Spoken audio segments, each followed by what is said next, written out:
Burada Sona bulağı deyilən bulaqdır.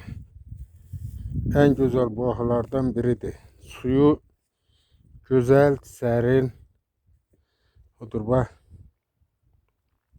Bu Sona bulağı. Görmeyenler bakıp bu kamerada görüp yadına salabilir. Burayı arzulayanlar bu yollarla buraya gelebilir. Bak buranın yolları, bu çıngıllıqlıq, bu daşlıq. Buraya gelmek için de biraz cesaret lazımdır. Qoçaqlıq lazımdır. Cəld olunmalıdır. Bak budur.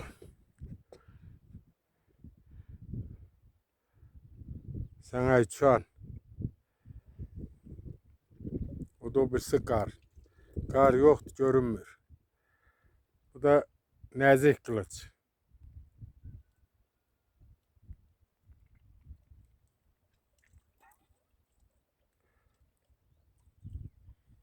Sonra bulağın suyundan içersen vay dayı. Get bir çək get.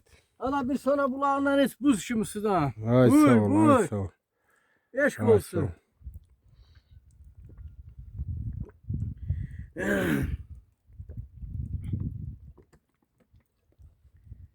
Ay sağ ol Yaşlıdır bacım. mı? Özünün söz Görürsen yok. buz kimidir buz. Buz. Heh, Ay benim de ben şey. iç. İç. Bu oradan akıdır ha. Zərər yoxdur, rezervisi var.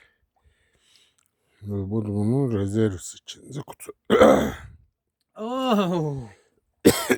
Güllü, çiçəkli, asırqallı. Güzel. Sonra bulağı. Bak. Bunun etrafıdır. O toz ağacı deyirlər. O da toz ağacı.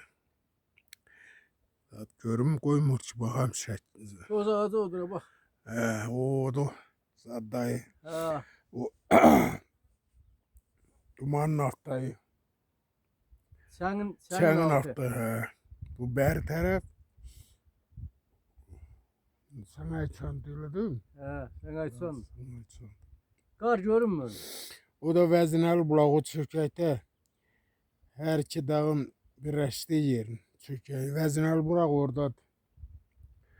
Bizim bu çökəkdə de burada da güzel bir bulaq var. Güzel. Dədə baba həmişə buraya gələrdi. Uşaqlıq vaxtda çox gəlirdik. O da ki bizim dağ.